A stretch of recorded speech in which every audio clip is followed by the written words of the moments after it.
Welcome everybody to my discussion on designing a Yu-Gi-Oh! Onboarding product for the TCG. I make this video because I was looking at the technical decks of the OCG and having made my peace with I don't want to call it a failure, but I will say that I do not believe it is well made. TCG 2-player onboarding 2-player starter set deck lists. I wanted to take a crack at it myself, and for the format of this presentation, it's going to discuss the current onboarding product, which is the 2-player starter set. And then I'm going to cover the original 2-player onboarding product from 1999. Then I will discuss the technical decks because I thought they were super cool and wonder why we're not getting those. And then finally, I'm going to be looking at some decks from the anime and manga and attempt to modernize them. For the anime fans, I choose Playmaker and Revolver because those are the most new protagonists of the Yu-Gi-Oh! Anime. And for the manga, I decided to go with Akaboshi Oka and Tsukiko Light. If you don't know who those are, they are from the OCG Structures manga. So this is what we currently have, the 2-player starter set. I have made 2 videos on this product, and quite honestly, I do not believe that this product is worth your money. I originally made a video discussing fixing this product, but in reality, there is no saving this product. This product is absolutely a flop. As much as I hoped that it would be good because it's a Zeus reprint, that's really all there is. If they decided to lean in on this being an Eldritch versus Monadium deck, I think that they could have done something with it, but the fact that they also threw in Dark Magician Girl or Stygian Sergeants, 2 anime cards, it's not worth it. And as individual decks are not very good. The decks themselves are designed to teach you interactions of cards. The problem is that they are not designed to be played by themselves. And I understand the mentality of you don't want to overwhelm the new player, but the problem is if you go in with that mentality, I've seen it where I have tried to teach other people the most basic of combo decks. I tried to teach someone Bujins, and they were so lost because, a non-TCG player or a TCG player from a resource-based, either mana, energy, or other type of resource-based game will be overwhelmed by this game simply because of the sheer amount of options you are given to you at the start and before the game even begins. Therefore, I do not believe that being afraid of overwhelming a new player is the correct decision. If someone does believe that, I would like to know why. And of course, we're going to begin with a discussion of the meta. I looked into the OCG meta game, and at the time of January 2024, there was the Fire King Snake Eye deck, Voices Voice branded Chimera and Sky Striker. And quite honestly, it might have just been pure Fire King, but I don't believe so. I believe that at this point it was already Fire King Snake Eye. And I just gotta say, there is no shot you pull up to a local with either of the 2 decks from the 2-player starter set and win 1 game. You're going to get 2-0'd every game. I do not believe you can win. If someone can prove me otherwise, I would like to know. But I sincerely doubt that you cannot win.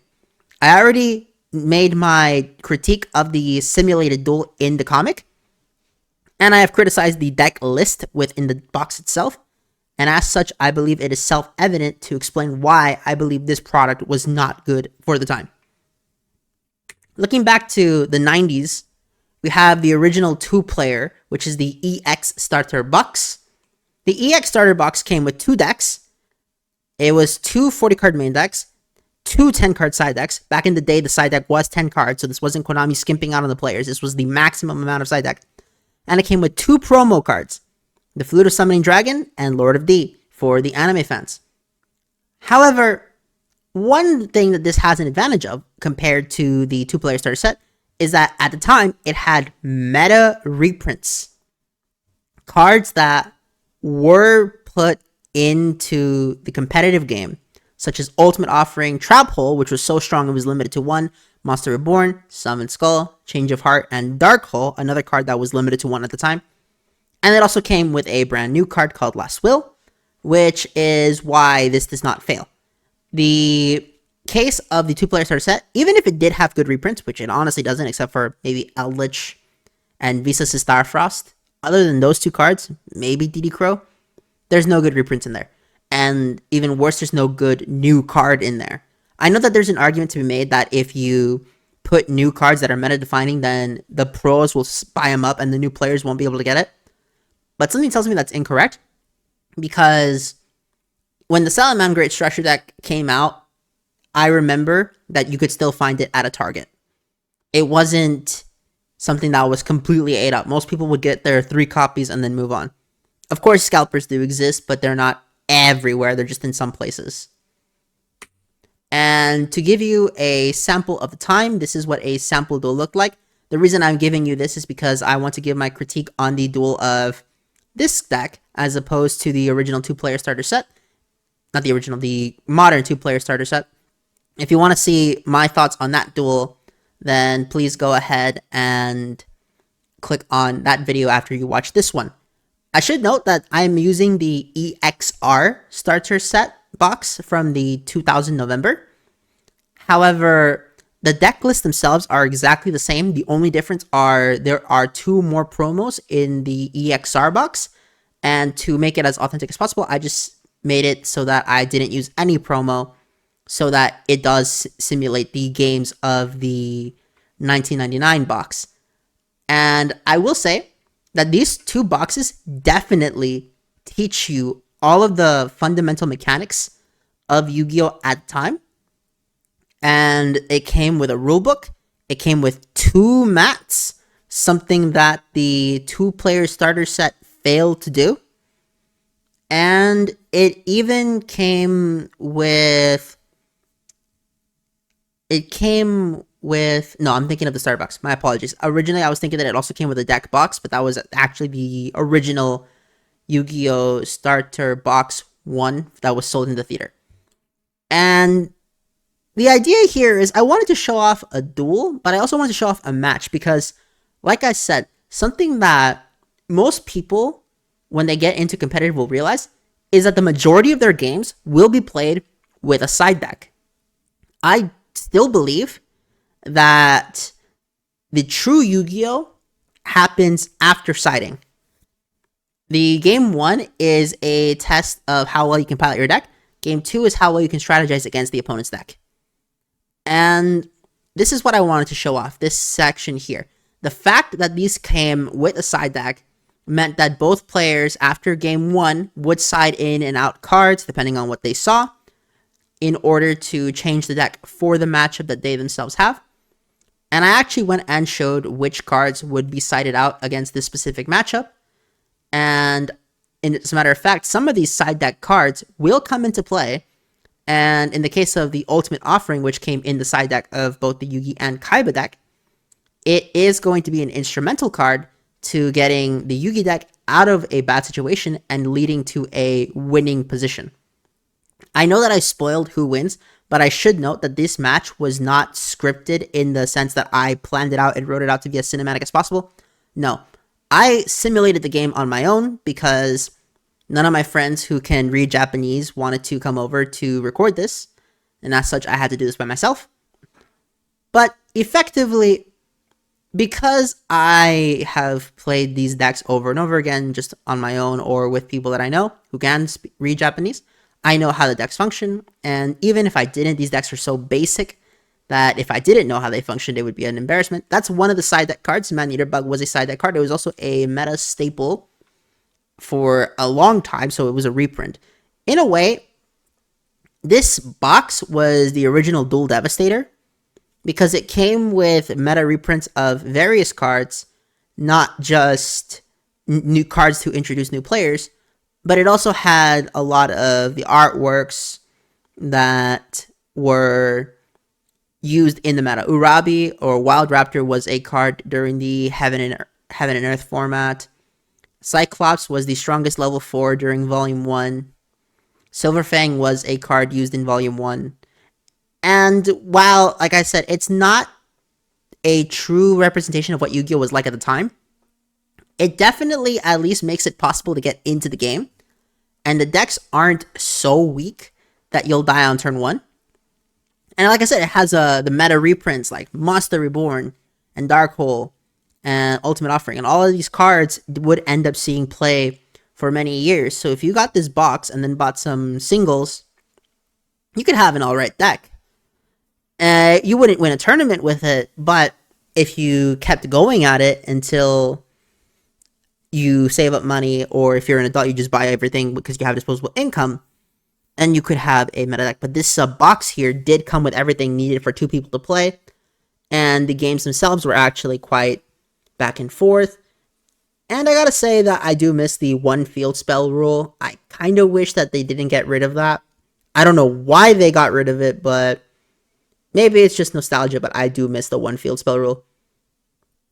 And here we have a bit of a tragedy of these starter decks, is that once one deck pulls a little bit too far ahead, it really just become a beatdown. But that is how the manga and anime at the time were written, where one character would be on the back foot and they would have to pray that they draw a card to get them out of the situation. But now that I've gone over the sample duel, let's go over the meta of the time. There were 4 decks in the meta. Realistically, there was only one, and that being Exodia FTK.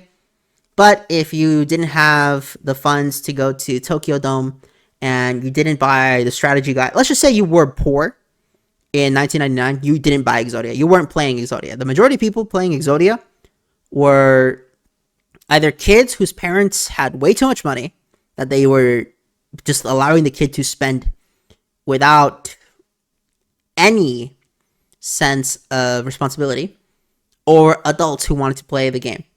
Cannon Soldier was probably the most budget-friendly competitive deck of the format. And then the 2 weaker decks, which were Demon Beat and Fusion, were not as good, but you would see people playing them.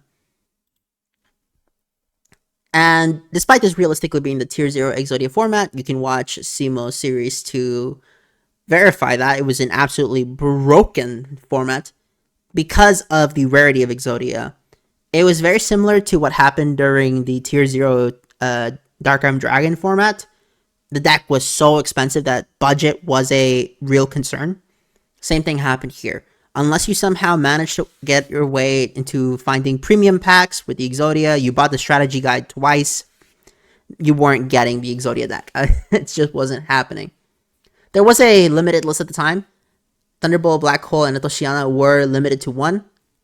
And I will just note a bit of a fun little trivia. The fact of the matter is that during this time, Pokemon was having a crisis as well.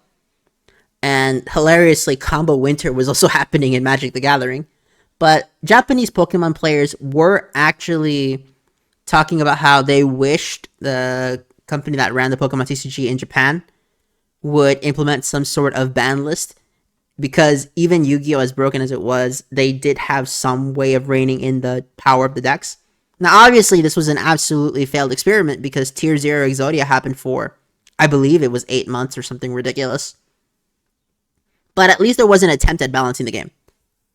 To explain the 4 decks' position in the meta at the time, Black Demons, Devil Frank, and OTK had the highest battle power, but it did lose to the side deck. Demon Beatdown was the most common deck. Cannon Soldier FTK was played if you didn't have Exodia, and if you did have Exodia, you just played Exodia FTK, and of course you were winning unless you won in the mirror match. The mirror match was crazy. Cannon Soldier FTK was the deck that was probably the brickiest of the 4, but when it got its combo off, it was pretty much nigh impossible to stop it. And unlike the Exodia FTK, it could actually run Morphing Jar to try to force the opponent to discard the Exodia pieces. Now, of course, there's always the risk of you set Morphing Jar, your opponent attacks into it, they discard 2 Sangens and 3 Witches, and that's game over, but that's so rare that it's not going to happen. I should note that Last Will at the time did not work the way that it did in TCG or as it does currently in traditional format. Last Will, this is a Series 1 Last Will.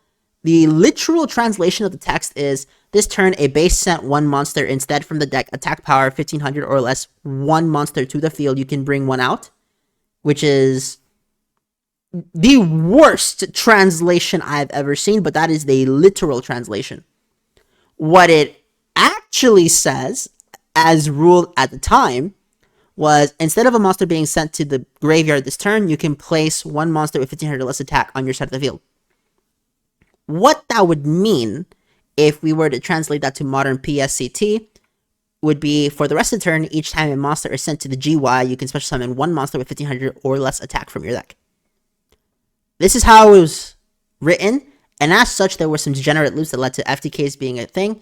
But now that we've discussed this, what do I think about the EX starter box as opposed to the 2-player starter set? Is that it did come with more relevant reprints. Of course, like the 2-player starter set, if you brought the starter deck to a tournament, you were going to lose. But it wouldn't be as bad unless, of course, you were playing against Exodia, in which case you were going to lose regardless of what you did. But at least because Yu-Gi-Oh! Was harder to purchase back then, there was still a chance you could find someone who's also just on a starter deck and a few packs, and you would have a great time.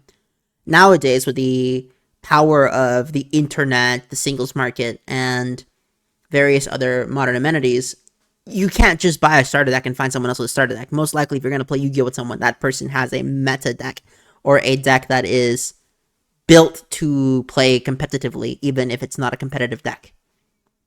And for the reason behind I made this entire video, it comes down to the technical try decks. In the OCG, they're going to be releasing the Conqueror Eldritch, the Phantom Thief Duo Evil Twin, and the Cyber Dragon technical try decks. The deck lists are above, and I noticed what they did was they actually put in a proper ratio, skimped a little bit on the hand traps. They weren't giving you the full 3-3, but they did give you a playable deck that could definitely at least take one game off somebody. The problem with the current 2-player starter set is that I do not believe you could realistically get even one game above someone. You're going to lose no matter what. Here, you can win at least one game. I do not think you could win a tournament, but you could at least win one game, and that is enough to keep someone more invested into the game. And they were given good reprints too. Look at that. They got IP Masquerena, Access Code Talker, Sprite Giant, Nightmare Unicorn, and various other really powerful staple cards, including the Tactics. I don't think, if we ever got these in TCG, I guarantee you that the Triple Tactics Talents and Triple Tactics Thrust would become DD Crows or something. Okay, I shouldn't guarantee it, but that is the sentiment that I see a lot of people having. So let's design some for myself, looking at, say, the anime. So for the anime, for anime fans, I decided to go with arguably two of the strongest characters in the anime. I have on the left Playmaker, who is arguably the best duelist in the entire series, and Revolver, who is playing Rocket Dragon Link. I decided not to go all in on the extra deck. Obviously, I skimped out on some of the cards because the truth is even Konami wouldn't give you a full extra deck. No matter what, they still want you to buy product. But there's enough in here that you could pilot this deck and probably win a game. I should note that I specifically designed the extra deck in a way to give you reprints of cards that could be played. Not everything is going to be a banger, of course, but the Playmaker deck has all the hand traps in there. The side deck is pretty good, because one thing that the Tactical Tri deck doesn't do, that all the way back in 99 that they did do, was give you a side deck. I believe that structure decks should come with a side deck, just so that people don't get the impression that Yu-Gi-Oh! Is a singleton format. I do understand that Master Duel players play best of one format, but the paper game is not Master Duel, and Master Duel is not the paper game. I believe that the products should come with a side deck to teach new players about its importance, because to this day, I encounter a lot of Yu-Gi-Oh! Players who do have a really good side deck, but they just don't know how to side, and because they don't know how to side, they lose. Knowing how to side is one of the most powerful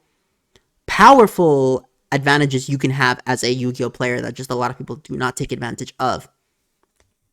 Now, regarding the Stardust Dragon there, of course, we gotta have some older cards in here, some anime flair. Stardust Dragon was an anime card, so I figured I'd put it in there, and also because Borreload Savage Dragon is banned. I was originally planning on putting Cyframe Lord Omega in there, but You also need to think about the balance between the two decks, and I still think that the Dragon Link deck on the right is way stronger than the Cyber's Link deck on the left. So if I put Boral Sword in there, it would just be a complete wash. And then for manga fans, I decided to use Tsukiko Light and Akaboshi Oka. And on the left, I decided to use Tsukiko Light because she was the only one, to my knowledge, that played a dedicated ritual deck. I should note that her extra deck is incorrect, and so is her main deck. What I did here is I deliberately copied the manga deck list card for card. However, I should note that in this manga, they're playing OCG, so they have access to cards like Maxi or Two Called by the Grave. And because of that, I had to change some cards. For example, Tsukiko Light in the manga, instead of Nightmare, Phoenix, and Cerberus, she was playing Link Kuribo and Crystron Halki Fibrax. And in the case of Akaboshi on the right, he had triple Maxi, he had Two Called by the Grave, he was only playing 2 Magical Meltdown, for example. But for the most part, this is their list 1-to-1 from the manga.